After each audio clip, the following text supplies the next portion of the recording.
যে আমরা প্রসাদের ব্যবস্থা যথেষ্ট রেখেছি, প্রচুর রান্না করা হয়েছে। 25,000 মানুষের তো রান্না, আরো 25,000 স্টক আছে। সুতরাং বারবার বলা হচ্ছে যে আমরা এখান থেকে ঘোষণা করব, তবেই প্রসাদ দিতে যাবেন। আমরা সব জায়গায় দেখেছি আমাদের এই সনাতন হিন্দু ধর্মের মানুষ মন্দিরে গেলে মন্দিরে যাওয়ার নাম নেই, প্রসাদের আগে বসে যাওয়া হয়। আরে মুসলমানরা তাদের শিক্ষা নিন, 1 মাস রোজা থাকে, একটু বলতে জল খায় না। আমরা এরকম দুর্দিনে এত বড় আয়োজন করেছেন, এত অর্থ ব্যয় করে আমরা সবাই চলে যাচ্ছি খাওয়ার জন্য, প্রসাদকে আমরা পাই না, প্রসাদকে আমরা পাবো না। এটা লজ্জা লাগছে। আমি নিজে বাঙালি হিন্দু হিসাবে পরিচয় দিয়ে আজকে একটু দাঁড়ান। হাজারে হাজারে মানুষ লাইন দিয়ে সোজা চলে যাচ্ছেন, একবার মঞ্চে আসলেন না, একবার যোগ্য সবাই আসলেন না। একবার যে আমরা প্রসাদের ব্যবস্থা যথেষ্ট রেখেছি, প্রচুর রান্না করা হয়েছে। 25,000 মানুষের তো রান্না, আরো 25,000 স্টক আছে। সুতরাং বারবার বলা হচ্ছে যে আমরা এখান থেকে ঘোষণা করব, তবেই প্রসাদ দিতে যাবেন। আমরা সব জায়গায় দেখেছি আমাদের এই সনাতন হিন্দু ধর্মের মানুষ মন্দিরে গেলে মন্দিরে যাওয়ার নাম নেই, প্রসাদের আগে বসে যাওয়া হয়। আরে মুসলমানরা তাদের শিক্ষা নিন, 1 মাস রোজা থাকে, একটু বলতে জল খায় না। আমরা এরকম দুর্দিনে এত বড় আয়োজন করেছেন, এত অর্থ ব্যয় করে আমরা সবাই চলে যাচ্ছি খাওয়ার জন্য, প্রসাদকে আমরা পাই না, প্রসাদকে আমরা পাবো না। এটা লজ্জা লাগছে। আমি নিজে বাঙালি হিন্দু হিসাবে পরিচয় দিয়ে আজকে একটু দাঁড়ান। হাজারে হাজারে মানুষ লাইন দিয়ে সোজা চলে যাচ্ছেন, একবার মঞ্চে আসলেন না, একবার যোগ্য সবাই আসলেন না।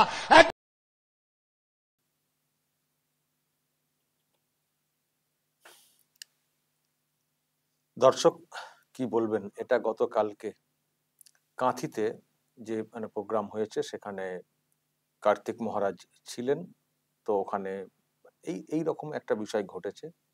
ওই যখন প্রসাদের ব্যাপার, সবাই লাইনে, যেখানে যজ্ঞ হচ্ছে, ধর্মীয় নানান সব আচার হচ্ছে, সেখানে পাত্তা নেই, সেখানে সংযোগ নেই, মনোসংযোগ নেই, সেখানে দেখা যাচ্ছে না, মঞ্চের সামনে থাকছেন না। কিন্তু যখনই প্রসাদ দেওয়া হচ্ছে সব ছোট।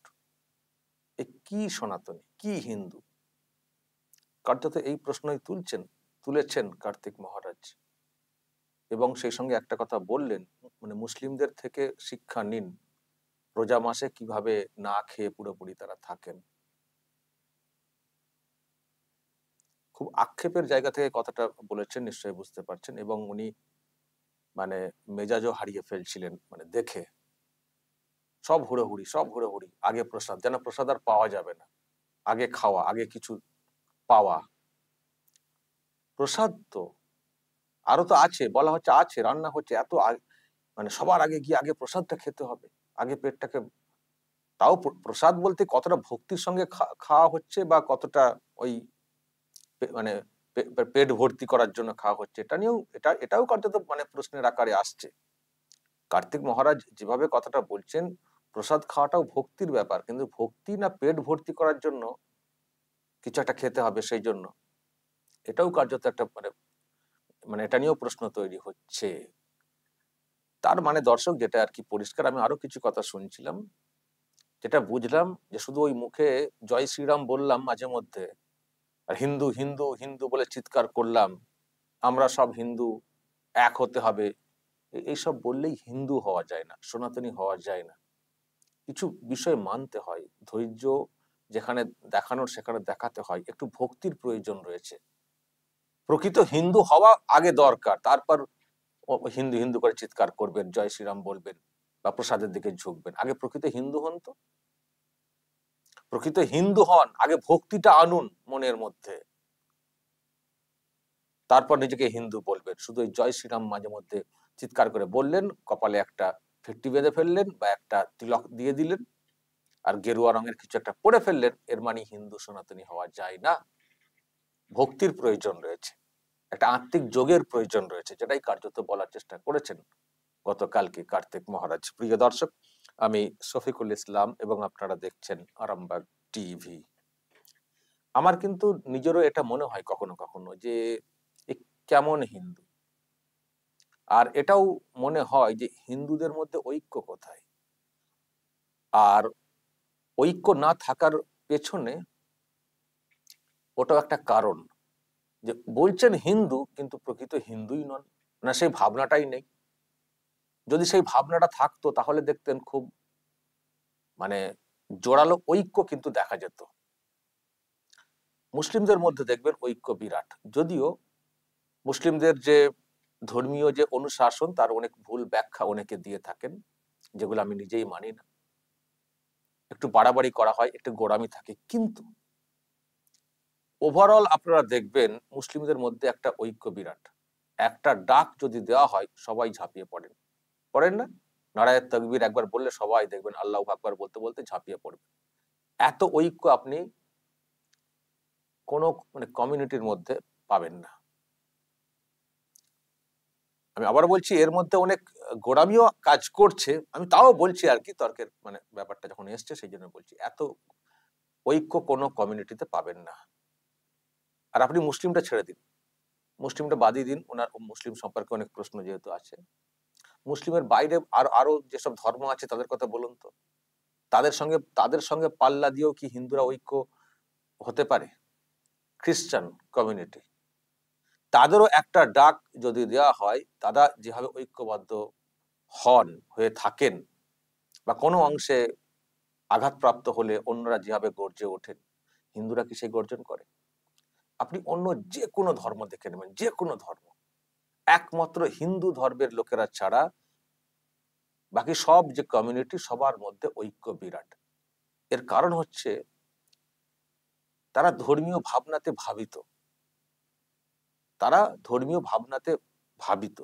কিন্তু হিন্দু ধর্মের যারা রয়েছেন, আমি দেখছি, লক্ষ্য করছি, আমিও তো অনেকদিন ধরে কালচারে আছি, দেখছি আপনাদের ব্যাপার স্যাপার, হিন্দু মানে যে ভাবনা, ধর্মীয় যে ভাবনা, তাতে অনেক ঘাটতি আছে। পুজো হয়তো হয় পাড়াতে, বারোয়ারি পুজো হচ্ছে, মণ্ডপ হচ্ছে, ওই উৎসবের মতো করে। আত্মিক যোগ, আধ্যাত্মিক নিষ্ঠা আমি আমি ততটা দেখি না।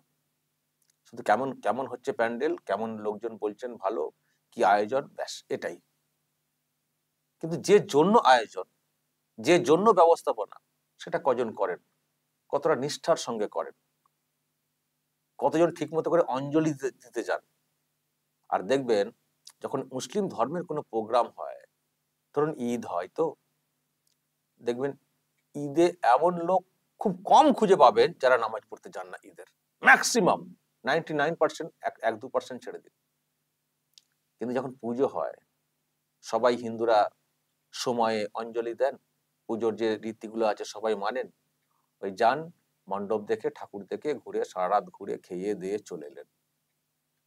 উৎসব পালন আর ধর্মীয় অনুশাসন, ধর্মীয় রীতি পালন দুটো তফাৎ আছে। উৎসব তো যে কেউ যে কোনো উৎসব পালন করতে পারেন। দুর্গা উৎসব তো হিন্দুরা, মুসলমানরাও দেখি সামিল হয়ে যায়, যান ঘুরেন, দেখেন তো সব ধর্মের মানুষই দেখেন, সেটা তো উৎসব হলো। কিন্তু যারা হিন্দু ধর্মের, তারা কি নিষ্ঠার সঙ্গে পুজোগুলো করেন? তারপরে আরো অনেক সব কালচার ঢুকে গেছে, অত্যন্ত নোংরামি ঢুকে গেছে, যেগুলো পুজো অর্চনার যে নিষ্ঠা, সেটাকে কালিমালিপ্ত করে। দেখেছি তো, নিশ্চয় আপনারা জানেন। আর এই যে ভাবনা, যদি ধর্মীয় ভাবনাটাই নিজের মনে বিরাজ না করে, তো প্রকৃত হিন্দু হবেন কি করে? আর প্রকৃত হিন্দুত্ব হিন্দুর ভাবনা না থাকলে আপনারা কোনো ডাকে ঐক্যবদ্ধ হবেন কি করে? আর এটাও তো প্রমাণ করলো গতকালকের যে বিষয়টা, কার্তিক মহারাজরা এখানে সনাতনী হিন্দুদের প্রোগ্রাম করছেন, আবার দীঘাতে একটা মন্দির তথাকথিত উদ্বোধন হয়ে গেল, সেখানেও একটা অংশের হিন্দু ওখানে চলে গেলেন। আমাকে একটা এরকম দেখাতে পারবেন মুসলিম ধর্মের বা অন্যদের?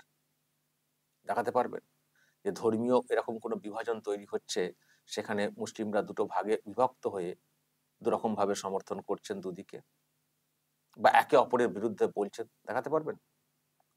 দেখাতে পারবেন?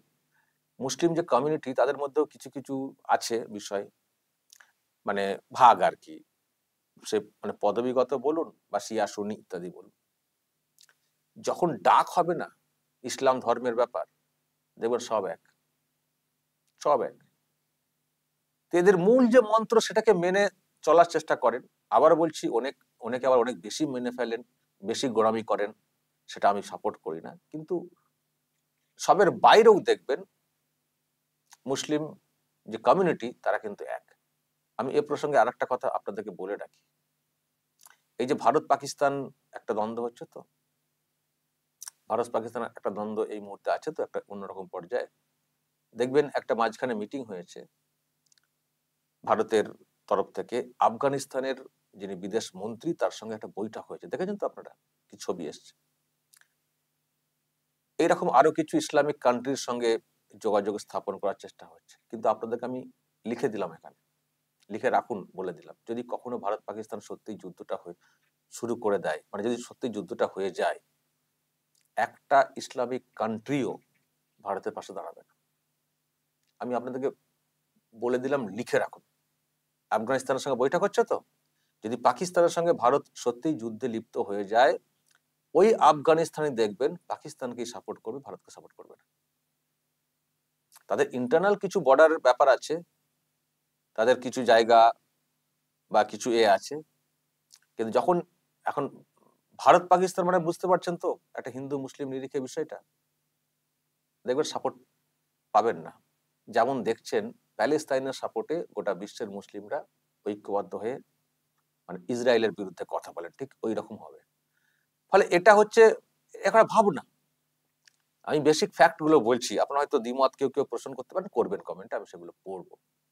আমি যেটা বলতে চাইছি দর্শক, মূল কথা, যে হিন্দুদের মধ্যে আমি সত্যি, আমি নিজেও অভাব দেখি। আরে হিন্দুদের মধ্যে যদি সত্যি সেই মূল ভাবনা থাকতো, যদি তারা প্রকৃত হিন্দু মনের থেকে হতে পারতেন, একটা ভোট তৃণমূল কংগ্রেস পেত, একটা ভোট তৃণমূল কংগ্রেস পেত হিন্দুদের। একমাত্র চোর ছাঁচোর জোচ্চোর ছাড়া কেউ ভোট দিতেন তৃণমূল কংগ্রেসকে, যদি প্রকৃত হিন্দু ভাবনা থাকতো? লোকে বলছেন আমরা হিন্দু, আমার এই ধাম, আমার অমুক তমুক, ওই আর কি, ওইসব বলার মধ্যে পলিটিক্স আছে, ওইসব কথাগুলো বলার মধ্যে পলিটিক্স আছে। আমি প্রকৃত হিন্দু, হিন্দু মনস্ক এরকম লোকের অভাব কিন্তু আমি খুব কম পাই, খুব কম পাই। হিন্দু উগ্র না, কিন্তু প্রকৃত হিন্দু অনেক কিছু ভাবাই, কিন্তু আমরা অনেক কিছু দেখি, কেউ কেউ উগ্রতা দেখাচ্ছেন, এইসব তারাও একটু বাড়াবাড়ি করে দেখান, কিন্তু প্রকৃত হিন্দু স্বামী বিবেকানন্দের যে হিন্দুত্ব, আরো অন্য যেসব দেখেছি, মানুষের কাছে গ্রহণযোগ্য হয়েছে বিষয়টা। কিন্তু সেই ভাবনা, সেই এগুলো কোথায়? এখনই কেউ কেউ বলবেন আমরা সহনশীল, আমরা সবার মতকে গুরুত্ব দিই। তাহলে দিন, এই মতটাকে গুরুত্ব দিন। প্রসাদ নিতে যাচ্ছেন, তাহলে গুরুত্ব দিন। তাহলে এই প্রশ্ন কেন তুলছেন? আমি তো তুলছি না, কার্তিক মহারাজ তুলছেন। কেন তুলছেন? সবার ইচ্ছাকে গুরুত্ব দিন। গুরুত্ব তো নিশ্চয় দেবেন সবার ইচ্ছাকে, কিন্তু প্রকৃত মূল মন্ত্রটা, বিষয়টা, সেটাও তো ভাববার। তা না হলে আপনারা কেন বলছেন হিন্দু এক হও, বাঁচতে হলে হিন্দুদেরকে এক হতে হবে? আগে তো সবার আগে হিন্দু হতে হবে, আগে নিজেকে প্রশ্ন করতে হবে যে আমি কি হিন্দু, তবে তো ঐক্যের ব্যাপারটা আসবে। যদি প্রকৃত হিন্দুই না হন, তাহলে ঐক্যটা কি করে হবে? তো আমি আবার বলছি, কার্তিক মহারাজের যে উপলব্ধি, এটা আমিও কোথাও বুঝতে পারি, যে নামে হিন্দু, জয় শ্রীরাম হয়তো বলছেন, কিন্তু হিন্দু হিন্দু মনস্ক যে বিষয়টা, তার কিন্তু ঘাটতি আছে। সেই জন্যই হিন্দুরা, মানে আমি এই বাংলার নিরিখেই বলবো, এতটা আঘাতপ্রাপ্ত হচ্ছেন। না হলে এতটা আঘাতপ্রাপ্ত হওয়ার পরেও হিন্দুরা ঐক্যবদ্ধভাবে সেইভাবে প্রতিরোধ গড়ে তুলতে পারবে না, সংখ্যাগুরু হয়েও, সেটা কি করে হয়, তাই না? দর্শক বলবেন, কার্তিক মহারাজ যে উপলব্ধি, যে কথা বলেছেন, এই নিয়ে আপনাদের মতামত থাকতে পারে, বা আমি যেসব কথা বললাম এই নিয়েও আপনাদের পাল্টা মতামত থাকতে পারে। বলবেন কমেন্ট বক্সে, নজর রাখবেন আরামবাগ টিভি।